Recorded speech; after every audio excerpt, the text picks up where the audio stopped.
Welcome to the Doghouse Podcast, where we talk about stuff that gets us in the doghouse with our partners. This is episode 8 on March 12th, 2022.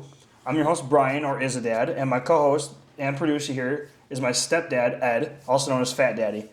We have our drinks here. I'm rocking just a normal old Monster, trying, maybe one day we'll get sponsored. And then Ed over here is rocking Liquid Death Berry It Alive. Yep. Our candle is Haunted Holiday, which smells like pumpkin spices, eggnog. It's by Wicked Wicks. You can find her on Instagram. So reach out, let her know we sent you. The candles smell great. They're great. This is our third or fourth one. I love it. It smells great. I like this one.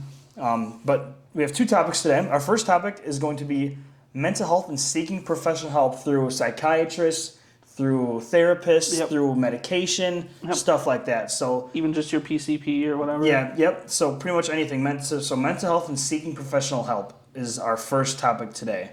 So okay, if you want to take it away. Yeah, I have a history of anxiety. I basically was undiagnosed. Until, was it now 3 years ago, 4 years ago? How long do you think it's been? 4 now? I think 3 since the official. Yeah, 3 since the official. And that was like my first real therapist. And I found someone that was for my insurance. I thought she was great, but she turned out she turned out to be just okay. She helped me with what I needed at the time, but not everything I needed like long term. But then I decided I tried a new therapist, and then the pandemic happened. Mm-hmm. Pandemic happened, and then and they stopped taking new patients in, and so I went to Talkspace. It's an online. Its biggest I think feature is its chat. Like you can actually have a therapist that's chat back and forth. What is it called? Talkspace. Talkspace. Okay. Yeah, and I used that for some considerable time, and they've actually dropped the price. When I was paying, it was like $200 a month, but now it's basically only $60. It's only like $60 a month right now, and I had that, and that was my therapist for 6 months or so, and he was amazing, but he was only a therapist, and he actually suggested to me, hey, you should probably look into getting medicine. Because he always quantified my anxiety on a scale of 1 to 10. And I always said mine was at a 7. And it's really hard to get down to really get down to lower than, to a safe level without help, with medication help. Yeah. So I went to something called Cerebral. It was a new startup at the time. It was only available in like 2-3 states, and we were really lucky about it being in Wisconsin. I got an appointment real quick because I was super early getting into it. They started me on one medication, and I had a therapist appointment once a month on the phone, and it was great. As they had growing pains, they had, their therapists had to take on so much stuff. I got swapped around as they got bigger. The therapist that I had became like a supervisor to the therapist, and she got moved, and then she had to give up clients and stuff. And it was just kind of sad that I had to lose my therapist. And it got to the point where it was really hard to get appointments. But I was thankfully on good medication regimen. And with the help of the doctor or NP that I had, it really helped me. And I've been on it now for over 1.5 years, and that's just like the beginning of my story. Like my anxiety, I say now I was on a constant 7, but now I'm on a constant 2. Like it's really great. And I was afraid of medication. I think in our last podcast we both talked about how it was terrible. How terrible it was for people to, for men to actually actually have take medicine. Yeah. Just taking medicine alone has been a thing of mine. Like, I don't want to take ibuprofen. I don't want to take anything, and it's just really been bad. Can you describe what you mean when you say you felt like your anxiety was at a 7? What did that mean for you? Like, basically, I felt like the world was ending, and I focus more on certain things. Like, I'm not like, oh God, there's just a constant worry about it. I think the worst is going to happen about a certain thing. And at that time, politics was terrible. Like, that was the beginning of Donald Trump's, that was the beginning, it was COVID was just happening, like, everything it was terrible. Yeah. And I would worry about, I would grit my teeth. That was like my teeth grinding, I would grind my teeth. I was stuck to the news. It was just, oh my God.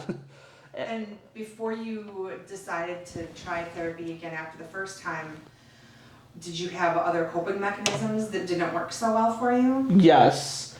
I had a lot of coping mechanisms as I was, I would actually watch porn a lot, and that was one of my biggest ones. And then also alcohol. I quit alcohol way faster because our behind the scenes person talking right here, she has problems in her family with alcohol, so she has been, she never drank alcohol, and that was the thing she told me she was uncomfortable with, and I started. Yeah. And I probably have one drink a year. I think the last time we've drank was maybe our wedding, or maybe we had a drink over the summer. Like, it's just not a thing anymore. Yeah. And I don't miss it at all. But it was definitely a coping mechanism for my anxiety. Yeah. And same with looking at pornography was a coping mechanism. And that actually, that therapist said it's actually a very common coping mechanism for men, is to be hyperactive over a certain thing, like porn, video games, like that. Just like they just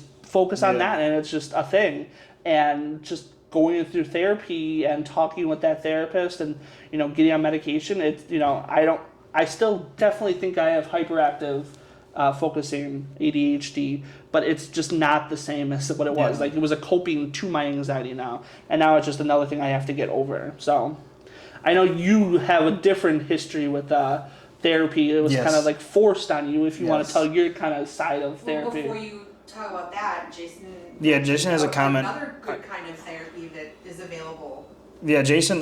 So Jason, one of our awesome viewers and followers and subscribers who I've been friends with for a long time, he said, "I used to have anger therapy, but the therapy was with dogs. I would walk with them and build my patience with its weird, but definitely worked." Okay, so your therapy was used through Anger. It was anger therapy. dogs. Yeah, you use walk dogs. dogs. Yes. My views on therapy are a lot different. At a young age, I was You were forced. I was forced into therapy. My mother and father were going through a custody battle of me, so I had to go to a therapist a couple times a week or once a week. I can't remember exactly what it was. I think it was twice a week. I think it was once a week, but it was only for a few times. Okay, yeah. So it was once a week for a few times. It was my therapy. It was first of all, I was really young. I mean, I think I was maybe a teenager, and I even know I think you were maybe 12, 10? 10, 11, or 12, between 10 and 12. And I was forced into going to therapy, and kind of stuck in between a rock and a hard place with my mom and my dad. Yeah. I love both very much. They've both done a lot for me in my life. My mother raised me very well, and she was there for me. So for me, it's hard because I learned at a young age. It was kind of forced on me to talk to a stranger and have this trust in a random stranger, and this stranger is going to determine where I'm going to live and what my life's going to be like. And at the time, I was in baseball. I was still in baseball. That's all you cared about. And I was in baseball in West Bend. I lived in Oak Creek, Wisconsin. Yeah. But then after school, I would get dropped off, met halfway by my grandpa or my mom or someone meet me halfway, or they'd drive me halfway to West Bend. No, they'd take me to my therapy after school. I'd go to therapy, and then after my therapy, I'd get picked up and go right to baseball practice. Yeah. And then I would come all the way back down home, and I still got homework. I still had other things I wanted to do. You know what I mean? So as a kid, it was very hard for me to have something like that kind of forced on me for therapy. When you wanted just time to... I wanted to just play sports. I didn't want to have to go through I didn't want to have to go through.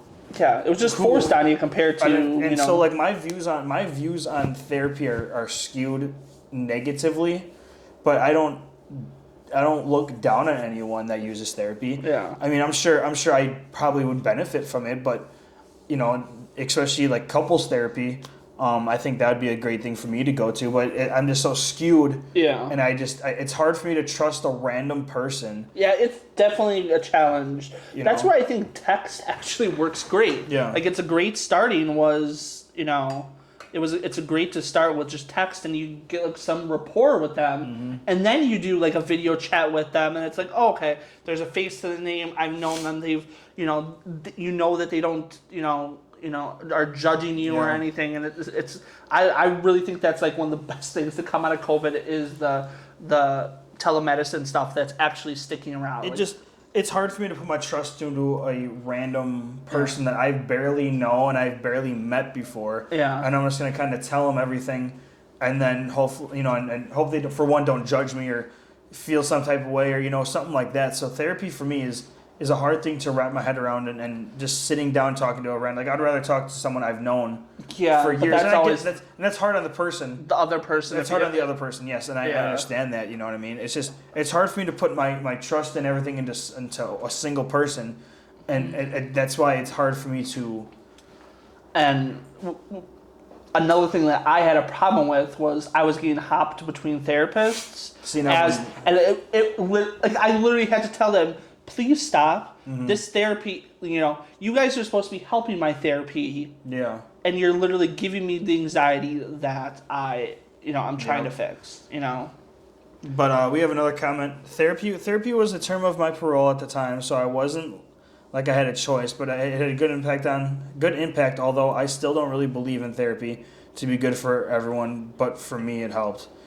I think therapy helps. I mean, if you are in need to talk to someone, or you have a lot going on, I think therapy is good. Therapy doesn't have to be, like the, what you see on television. It can be you don't just have to sit in a room with you're laying down, looking at nothing, talking to someone. Yeah, or you say look at the, the drawings. Yeah, that's not realistic anymore. These days. Therapy a lot now is just them listening to you. You know, like that's a big thing. Like even if you're listening to a friend or like having a friend be your therapist, you almost have to let them know what you need. Do you need someone just to listen to you? Do you want someone to actually give advice? Do you want someone to just be on your side? And it really, that therapist does that. And sometimes they give you the hard truths that a person that can't give you because they are impartial to it. Or they're just scared to tell you what. They're not afraid to hurt your feelings. Yeah. They are looking for your best.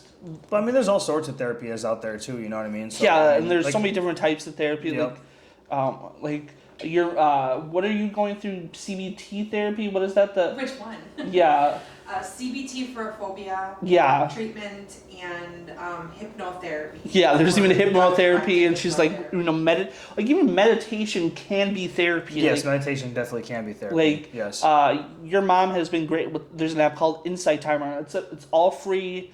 You can do everything free, but then you can support the app in many different ways and get more stuff. And, you can just put headphones on and listen to music and listen to someone just calm you down. And I'm not religious about it, but when I do it, I really enjoy it. Okay.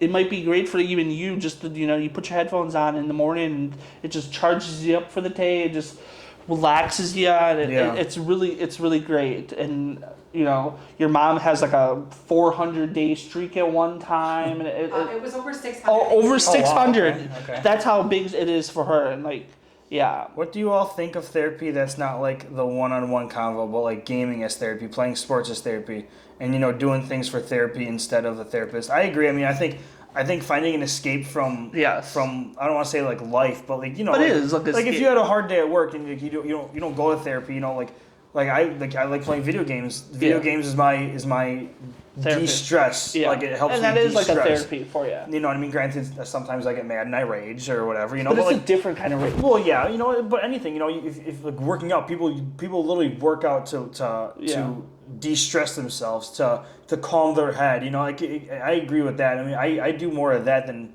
ever. I think I'll do that other than seeing a therapist, but that's just how I am. Yeah. And, I'm not discounting therapy at all or anything, or psychiatrists or anything. I think they're a good tool.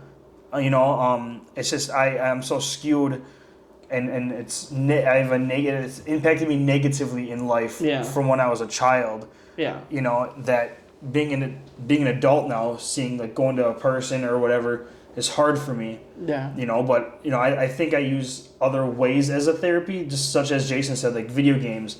That's one way I think I go through my days to de-stress myself or something like that. You know what I mean? Just or even just watching sports. Like I'm huge into sports. Like Yeah. I love watching basketball because football's not on. Baseball is finally starting up. So basketball every night. There's usually 2 games on, and I watch it every night. Even while I stream, I have it on so I can watch it. So like, 100%. There's other ways than just talking to a one-on-one person for therapy. You know, and I think those ways are very good too. And the quote your mom just said, therapy looks different for everyone. If there's an activity that helps you cope and it's not harmful for you to others, that's definitely some type of form of therapy. Yep, I agree with that. Like, you might not need to talk it out. Yeah. You just might need to just relax. Yep. There are like great. And McConklin moved in the neighborhood. Thank you. Sorry to cut you off. Thank you for the follow, McConklin. I appreciate you joining in, man. Thank you. Yeah, and that may just help, relax. And that insight timer literally just tells you, like, okay, everything in that moment doesn't matter right now. Yeah. And you might not need medication like me. Like, I can't imagine going off of it now just because how great I feel on a daily basis with it. Like, and I think I'm an extreme case of it. Like, okay. And I think also some doctors push therapy or push medication on people that don't need it. And the biggest problem with the medication for mental problems is they change for every single person, has a different effect on. Yeah. Like the side effects and oh my god, like dealing with like the getting new medications and stuff. Like I was just dead ass tired for a week and a half, and it was terrible. And it was because it made it made my sodium low. Okay. And then I was taking omeprazole, which is I know you take it too. Yep. And that made another thing low, and that just made me tired. And not taking that, it's just taking medicines is a struggle, but I needed it. Some people need it, and it really does help. But I think also people are overprescribed for it too. And I think a lot of people are also scared to be on medication. Yes. I think people that get prescribed medication are like, oh man, I'm crazy now, or something's wrong with me. It's very stigmatized. But it's not like that. You know what I mean? If you need medication to just feel normal again, there's nothing wrong with that. Yeah. You know what I mean? It's just getting back to your normal day-to-day life and enjoying life and feeling good again. So it's not a bad thing to go on medication. A good medication. example is actually on this Survivor just restarted, and there was a great new cast member, and he actually had to go home because he's on a medication that he has to take regularly, and that's the thing about Survivor. They can't have you can't make sure to take your medication every day at a certain time because you don't have a clock out in the Fiji on the beach of Fiji, but then he was able to actually speak to people and say, because he was trying to wean off of it so he could be on Survivor, and he couldn't, and it was I'm trying not to use I don't want to stigmatize this. This is a big deal. This is this matters a lot, and people should not look down upon you for having medication. Or even I agree, and I think it's very hard to even come out and say even if people come out and say they go to therapy or anything like that. I think people are very nervous and feel weak when they tell people that, and then I think people shouldn't feel like that at all. I mean, it's and you got to think about it. Like Tony Soprano. Did you ever watch The Sopranos? I only because someone over here watched it religiously. Okay. My mother. Tony Soprano. It's one of my favorite shows of all time. He goes to therapy. He went to therapy until the end of the series because I am not admitting anything happened at the end of the series. He went to therapy the entire time, and it helped him. He had anxiety. He took medicine that was 10 years ago, and I think it was even worse then. And they were showing it then, and that always stuck out to me as a thing. Like if Tony Soprano, gangster mob.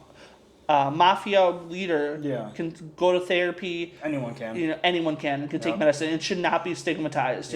Like his wife would would make fun of him for it, and it's terrible. No one should get made fun of for having to take a medication. Are you gonna make fun of someone that they have to take a medication every day because they need it for their heart? It's the same thing. I need it for my brain. Yeah. But I mean, I think it just needs to be talked about more, so then people are opening up more about it and stuff like that. You know what I mean? I think that's the hard part is it's so, like you say, stigmatized and looked down on if you go to therapy or you get medication. You know what I mean? But they also have other things. All genders and all people. They also there's also other things out there too. And And if you don't go to therapy and you're really stressed or anything like CBD. Yes, And stuff like CBD that. You know, is a great. And then people smoke and do all sorts of stuff. You know, I mean, I don't condone drinking for it because that's a totally bad way of coping. Yes, that leads into other problems. Yes, as well. Yes. but I'm a pro marijuana user. I'm not a hard user. I have used it, but I am definitely not. And I have not. You have not. I have not. But we have used it on a legal basis. I have, and CBD works great, and like some people have problems sleeping, and it relaxes you. It helps you turn off, and so even if you're not comfortable going to therapy or texting or whatever, there are other ways. Yeah, there are definitely other ways to help. Yeah, I mean, it doesn't help talking it out like a therapist would, but it's also ways to calm you down and keep you calm. Yeah, I believe. I just think therapy has changed so much in the last few years. 100%. I mean, from how when I was a kid going to therapy to how it is now, I think it's 100% different. You can do video. You can never see in person. You can never see the face of your therapist if you want. And it's just like just texting some person all the time, and they can just haven't. Just typing that out may help you. Like I found that really comforting. Like just typing out my problems at the time. And I definitely think people who are on the border of therapy should just do it. Yeah. Just because, what's the worst that's going to happen, You're out $60, $70. Exactly. I mean, is that $60 or $70? I mean, to me, that'd be worth it, If I was into therapy or into going to one, I think that'd be something good, Yeah. I mean, $60, $70 for a person that actually has a normal job or, makes decent money isn't much. Yeah. And I think people who feel they need help should definitely reach out to someone and get it. Yeah. I wouldn't start, your primary care physician will probably just a lot of them probably will just push, here's your medication right away. Yeah. And, that's good that you can get them from them, but I don't think they should be the first ones to give it to you. A primary care physician, they can, see the physical side of it, but they're not, they're not trained for, mental health problems. I know a ton of people that have just, they go to their primary care physician and, hey, I got anxiety, doc, and they just write up a script to a random antidepressant, anti-anxiety drug, and that's all they get. And I don't think that is the true way to do it either. I feel like they should, go to at least one time to go to a psychiatrist. My psychiatrist now is over Doctor on Demand. I see him once every 4 or 5 months. Okay. I saw him once. I got an appointment with him within a week when I signed up, and then I had another appointment 4 weeks later to just check on my medication because I already had medication, and I'm basically now on a maintenance, and I have to just check him up every 6 months, 4 to 6 months, and he'll renew my prescription, and I feel way more better with him because he actually saw something in my medication that I got from a different my primary doctor. He's like, why do they do this? I do this. Yeah. And I'm this is, one of the medicines one of the main medicines I give out. So here's what I do. Would you like to try my way? And I felt really good about that because the person that was giving out my medicine was just an NP, and I think she was higher up, and I was just kind of given to her because they were having such problems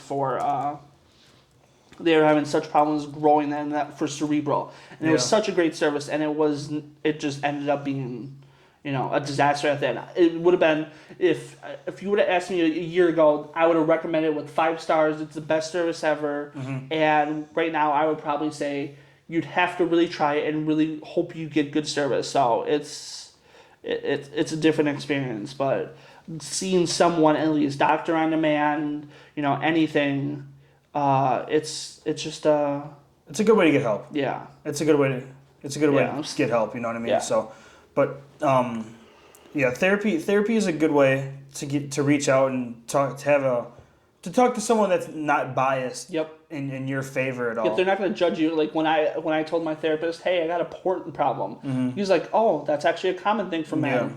Yeah. That's just a thing. And he's not judging me. Where you say it to a random person or even your friend, they might make fun of you, laugh at you, do something, and it's just make it feel worse. Whereas that person will be unbiased in that situation. Yep. So I mean, I think it's definitely therapy is definitely a good way to go if you need help just talking about something, or if a traumatic experience happened in your life. I think therapy is a good thing to do. Yeah, you know? we haven't touched any sort of PTSD because neither of us have to experience that, and that's where I think therapy. You got to speak about your traumatic events. But therapy. I mean, I'm not one to really use therapy. I've never been on medication. Would you consider it though if you had like a burst of anxiety? No. You wouldn't. I don't. Even like the text version. No. No. I mean, I feel. I don't know. I'm very negative towards therapy, but I mean, I think, like I keep saying, I think it's a good thing for people to do. Yeah. There's so many different ways to use it now. Therapy. It's just me talking to a stranger and putting so much trust into someone I don't know. That's their job.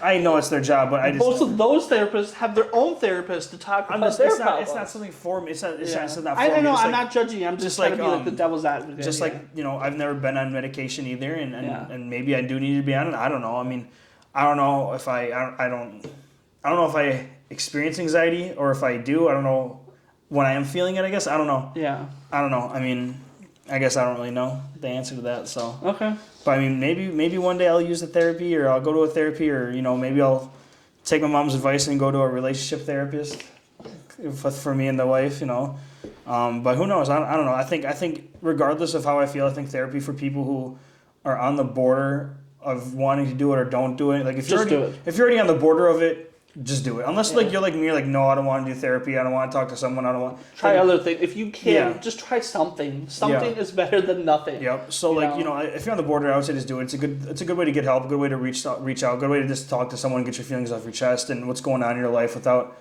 feeling judged, without them talking behind your back or whatever. It's a good thing to do, and I think it's definitely a good place to go and get help and just help you get back to your day-to-day life. And if you do need medication, then you do need medication. I mean, it's not a bad thing. No. And I think that's... I had the problem grasping it, but I realized how well it has made my life, how much better it's made my life. So. But I think it's just a good thing, medication is bad. I think it takes a lot of strength, like you just openly talking about it, I think is really... I tried to destigmatize it because I know I had a problem with it, and maybe just me saying that, hey, I take medication, it will make one other person out there think about it. Like, if you really need medication, it really does help.